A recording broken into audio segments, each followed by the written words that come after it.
everybody, welcome to my channel. My name is Sharon, and this is a channel that is dedicated to all things related to narcissism. I'm going to begin today's video with a Joeism. If you watch the Sharon and Joe show, you'll be familiar with Joeisms. Joe is known for his funny, insightful, sometimes colorful sayings and commentary. So yesterday I was sitting with Joe in the kitchen, and I'm going to get into this as the video unfolds. It's been a difficult week here for everybody. So I was in the kitchen basically telling Joe how unfair life was, how upset I was about certain things that had happened and that are happening. And he said to me at one point, he said, Sharon, life is unfair. You know, life sucks sometimes. But he's like, once you can accept that, you can start living your life, maybe for the first time. I really felt strongly that God had put that through Joe. I needed to hear that. And maybe someone else needs to hear it too. I want to talk about perspective, how your perspective can affect so much in your life, how it's so easy to start hanging on to negative perspectives or think only bad things are going to happen or focus on all the bad things. One thing that I'm very conscious of, and I don't want this to happen, I don't want my ex to be clinging to me like some dark cloud. I would hate to have people say behind my back, oh, you know, Sharon, this is what happened to her. Did you know what happened with Sharon and her ex? Psst, psst, psst, psst, psst. I don't want that. I want to be completely free. I want to live my life in a new way. I feel blessed to start over, and I don't want him clinging to me. I don't want Joe's ex clinging to him either. And sometimes my perspective on that I think it's happening, or maybe people are doing that, it can put me in a bad mood, and I feel like angry almost about it. Like, why is this happening? You know, and then you can go down this vortex of pain, and the next thing you know, you have the saddest life of anybody, and you feel so bad for yourself. One of the things that happened over the last week was somebody that my children and I are close to passed away from pancreatic cancer. Now, I knew that he was ill. We knew he was going to pass away. Although, to be real with you, I always had this hope clinging to this. My perspective was that if anybody could beat it, it was him. When he was diagnosed in March, a doctor told him that he had a 1% chance of being alive at Christmas. Imagine, a 1%.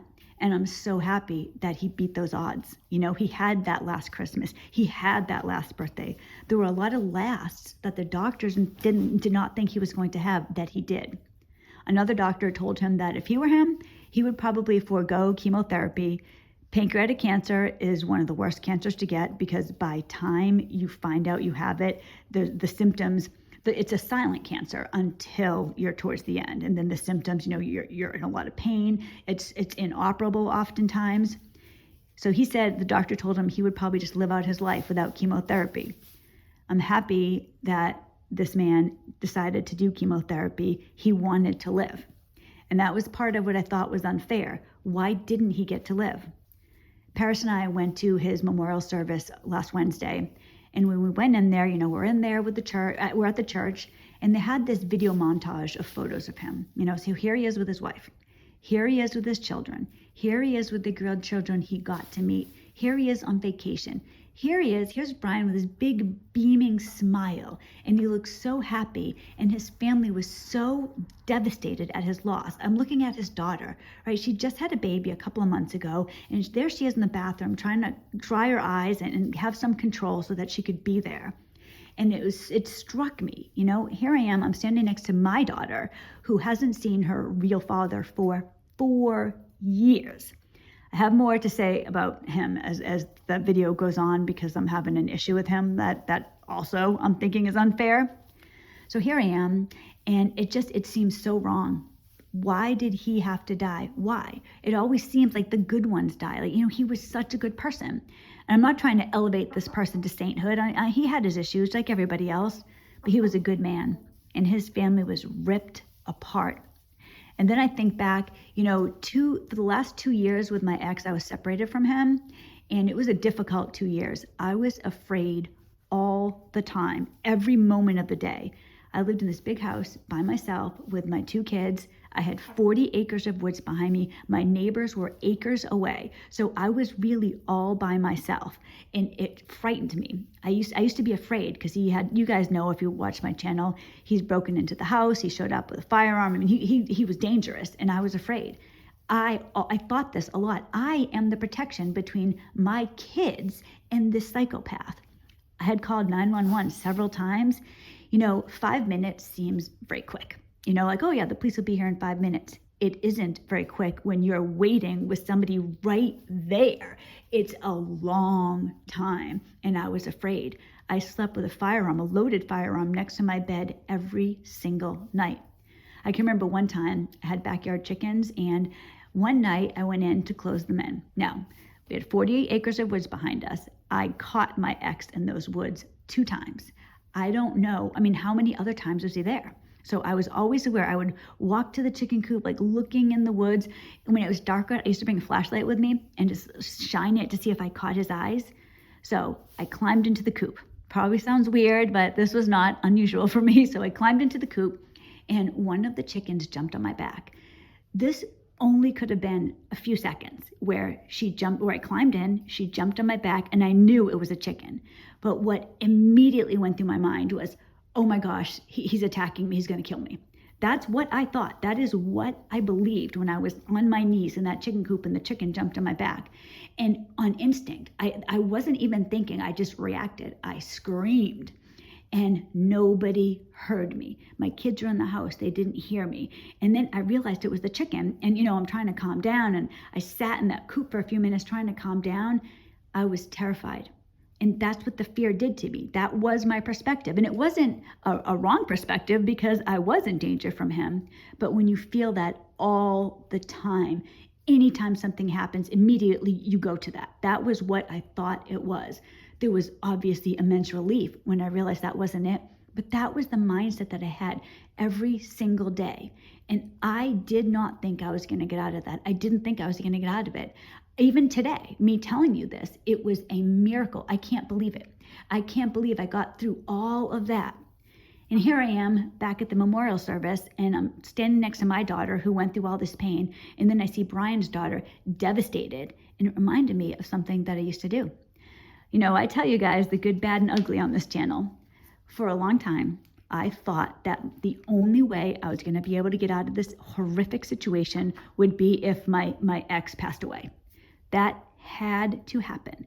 Now, I wasn't going to do anything about it, but I did what I thought I could do. And I used to ask God to be a hitman for me. Now, that sounds crazy and stupid probably, but this is what I did. Because I believed, my perspective was that this is the only way. This is it. Something has to happen to him. So I used to pray Psalm 55 every day. And I would have a litany of reasons why God should take him out. I'm hiring God. You can be my hitman. I had no confidence in myself. I wasn't thinking, well, I can do something about this. I can leave or I can do whatever. I just thought he has to go. And that was my perspective. I had myself in this mindset, and that was what I believed. So I used to give God this litany of reasons, and they made sense to me. And it seemed, of course, this is what should happen, because then my kids and I would be free. We would be free. I wouldn't have to deal with any issues with him. I wouldn't have to go to court. I wouldn't have to deal with child custody. I wouldn't have to deal with money. I would just immediately be free. Well, thankfully, I passed through that time. And then later, I actually did something about it. And you know why I did something about it? It was because Joe pushed me. He pushed me. He basically, I don't want to say he made the decision for me, but he said it to me like, you have to do this. You have to do this. And think about what my perspective was compared to what I was really able to do, because I did get out. When I think about my friend who passed away, 54 years old, that is so young. It's so unfair. Last year at this time, he didn't know he had less than a year to live. He didn't know. Think about that. For so many of us, we don't know what tomorrow holds. We don't know, but we live today in this fear and panic and this disbelief that we can do anything. I know all of us are stronger than we think we are. When Brian was first diagnosed with cancer, he was devastated, of course. He was very, very upset, and all he would say is, he's going to beat this. There was no other consideration. He was going to beat it. As time went on, I started hearing him say this in around December or so. He was like, you know what? I'm still doing everything I can. But if something happens, I'll be okay with it.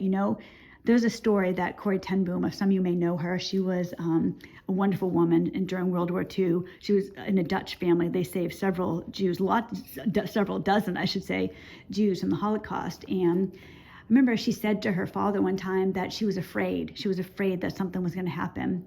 And remember this, because I think of this often. And he said to her, when you were a little girl and I took you on the train, did I give you the ticket right then, or did I give you the ticket weeks ago? And she said, you gave me the ticket right before we went on. Yes, because I held on to that for you and I gave it to you when you needed it. And I think that's right for so many of us. The fear that we have, we think we can't do something. Brian thought he couldn't. He couldn't even face the thought of death. I couldn't face the thought of leaving my ex because I was afraid. It was paralyzing me. But God gives you the strength right when you need it, every single time. And that last night, when I was in New Hampshire, I wasn't panicked. I was a little bit afraid. I'm not going to say I wasn't afraid, because I was afraid he was going to show up at the house. But Joe was there. He was like, Sharon, he's not going to do anything. Once I'm there, he's not going to get by me. So, I had that confidence, and I got it that day right when I needed it, right at that time. I packed up my house and left. I was able to do something I didn't think I could do. Corrie ten Boom, the worst happened to her. She was actually arrested, put in a concentration camp. Her sister died there, her father died there, and one of her nephews died there. And she made it through. This woman was practically a saint. Just to be real with you, she actually forgave people, and she lived a great life after the Holocaust. She was an amazing woman. If you don't know her, you should look her up. It's Corrie, Corrie, ten Boom, Tenboom. She's astounding. In January, once things started going downhill with my friend who passed away, January 1st, he had 2 strokes. And at that point, it really, really went down. 1 week before he passed away, he went on hospice. And before that was the last time I heard from him. And what he said was, he's like, you know what? I'm not going to say that cancer got me. It's not going to get me. I'm going to beat it, because I'm going to be free of it soon. I'm going to be free of it. And there were some things he really wanted to do. He has a grandchild coming in February. He also has a new business he's opening in January. And he said, you know what? I wanted to be there, but I will be there. I am going to be the lucky one, me. Here's the person, and this is like not a pet peeve with him, but I really don't like it when somebody has to comfort other people when they're the one that needs comforting, if that makes sense. There'll be times that Joe and I have had an argument, and I'll tell him, oh, I'm so sorry. And I want him to know how sorry I am. And then it comes to the point where Joe's like, no, it's okay. So he was almost like comforting me when I was the one in the wrong. So, and this is a little bit different with Brian, but other people are very upset, and he's comforting them. It's going to be okay. I'm still going to be there. I'm here's a Christian. I'm going to go to heaven. I'm going to be there. I'm going to be able to be with Jesus, and I'm the lucky one. His son said, because he had that last week on hospice, and during that week, he spent the entire time with his family and his friends, that's who were there. And his son said, this last week, and this is the benefit to knowing that you're going to pass away instead of it being suddenly. He's like, everything was said. We said everything. There was nothing left unsaid. I feel at peace. He was at peace. He went on to his next life, and I'm still here, and I'll see him again. There was a lot of peace from that. It was Brian's perspective changed throughout the year that he had cancer. His family, their perspective changed. When I was with my ex, my perspective changed. And if it hadn't, God knows where I would be right now. Who knows? You guys know that my dog, my beloved Tupac, passed away last year from cancer. I want to tell you what happened with my perspective that really, it affects me to this day. When I got him, he's a Bichon Frise. I got him for 2 reasons. Well, 3 reasons. I thought they were cute, Bichon Frises. He was hypoallergenic. He didn't shed, and they live a long time. You can expect your Bichon to live late teens, early 20s. To me, that means, mine's going to live 22, 23. That's what I'm thinking, right? I hear 20, I'm above that. Well, he'll have the best treatment. He'll have everything the best, and he's going to live a long, long time. So I believe that. And then my dog got cancer. Now, he got cancer when he was 11. So for me, that was half his lifespan. And I was mad. I felt ripped off. I felt really upset about that. When he was diagnosed, He had bladder cancer. He started having symptoms in February. I didn't know until May that he had cancer. Nobody suspected it was cancer, that we didn't know what was wrong with him. Why was he having these accidents? When I found out he had cancer, he had a 3-month life expectancy from when his symptoms first started, and that was in February. So he was at the end of the lifespan when I found out that he had cancer. Now, God gave me such a mercy. This was a time in my life where I was not doing well financially at all. My kids and I had to be very selective when we used the heat. It was really bad. So to have an expensive veterinary bill I couldn't afford it. Thankfully, I say this, I know that sounds weird, but given the circumstances, chemotherapy would not have been an option because it would not have extended his lifespan. Surgery was not an option. It was inoperable because of where it was located. I did have the option of using a medication that cost me $30 a month.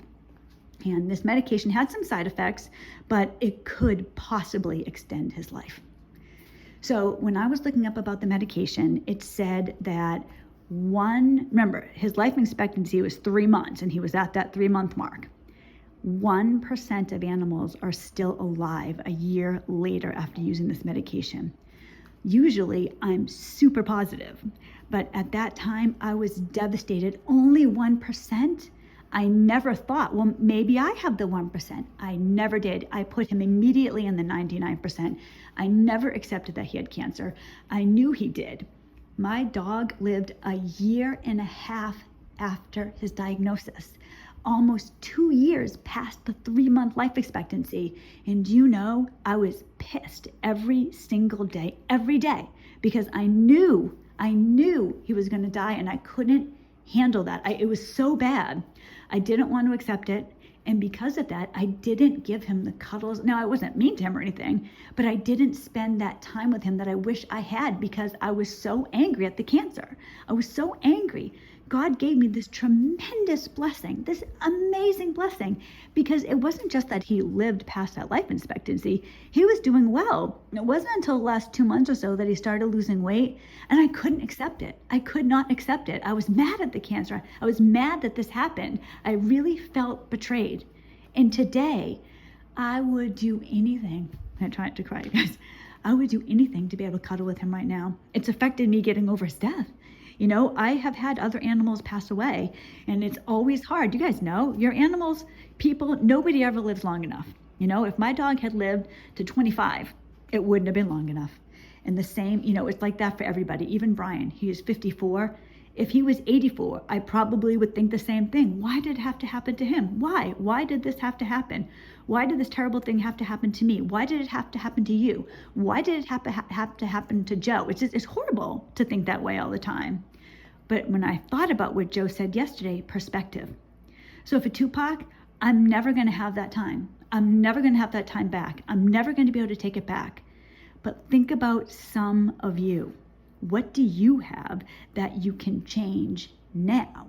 What can you accept is a bad thing, but you can move forward?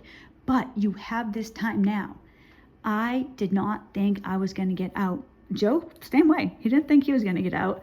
Probably everybody who gets out from a narcissistic entanglement believes that they're stuck.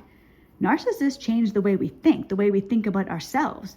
When I think back to the way I was when I was with my ex, I know it was me, but I don't recognize myself. There's a freedom when you're on the other side. Everybody who leaves a narcissist can tell you that. There's a freedom. You can breathe better.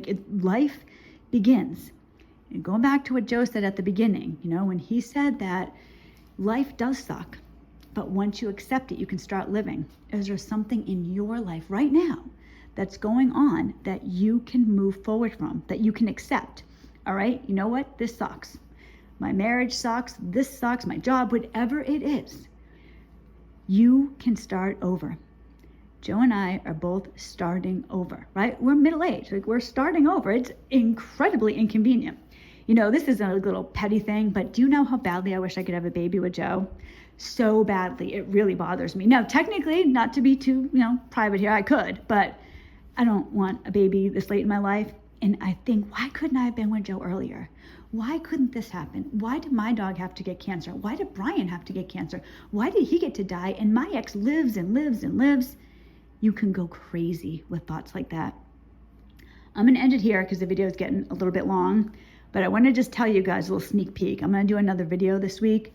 My ex, speaking of Mr. Wonderful, is taking me to court tomorrow. He's taking me to court, and I'm going to talk about this in the next video, because if you are with a narcissist, if you've divorced a narcissist or divorcing a narcissist, this is the type of thing that you can expect. He wants money from me. That's what he wants money from me, right? You want to know one of the things he's suing me for? Because I spent $30 at CVS, he wants half that money. He wants that money, and he wants me to pay him that money. And even though I already agreed to pay it, he's suing me for it anyways. He's suing me for money. And I'll tell you everything about it later. He's suing me for things that were already agreed on because his attorney wasn't getting back to my attorney. So I didn't pay this money. Nobody, it's crazy. And I'm going to talk about it later, but this is the type of thing. They're petty, and they will do whatever they can to move forward in their life, destroying you. Now, Joe said to me, man, he's unhappy. This is somebody he's actually trying to do this to. It's crazy. That's them. That's their perspective. My perspective, when I first found out about this, Joe's son was home, and he called me at work, and he's like, Sharon, the sheriff just delivered something for you. I was like, what? Immediately I was panicked. So I'm trying to call Paris, and I'm like, Paris, open that up. Tell me what it says. And, I panicked right away. And then he's suing me for what? Oh my God, I have a court date. What am I going to do? My perspective, because I was so used to, back in the day, everything connected to him was panic. So that's all I'm thinking of, panic. It wasn't until later Joe helped calm me down. I'm like, all right, it's all right. I'm going to get through this. This is how he is. This is not how I have to be. I don't need to be a crazy woman going insane because I'm afraid because of something that happened, the last 20 years. I can move forward. I told you earlier, I don't want to be that person that has the stench of their ex attached to them everywhere I go. Psst, psst, psst, psst. But it's up to me to make sure that doesn't happen. Because if I leave it to chance or I don't do anything about it, that is what it will be. So this is just a reminder of how important perspective is, how important it is to know, yeah, bad things can happen, bad things do happen, bad things will happen. However, the way we look at it affects the next phase, affects tomorrow. Whatever else yesterday was, we can do nothing about it. We can do whatever we want moving forward. Whatever you want, if you really want it, if you dedicate yourself to this, maybe it'll take time. I know you can do it. I never thought I'd be able to leave my ex, and here I am, still dealing with them, but he's gone. Same with Joe. His ex is gone. The kids are starting over. You can do it too. I believe in you. I know that this can be your life. Thank you so much for watching. I know this is getting on a little bit long, so I'm going to end now, but I'll be back with all the details about the lovely ex and my court case, which is tomorrow. So actually today, when by the time this comes out. So I love you guys. I'll talk to you later.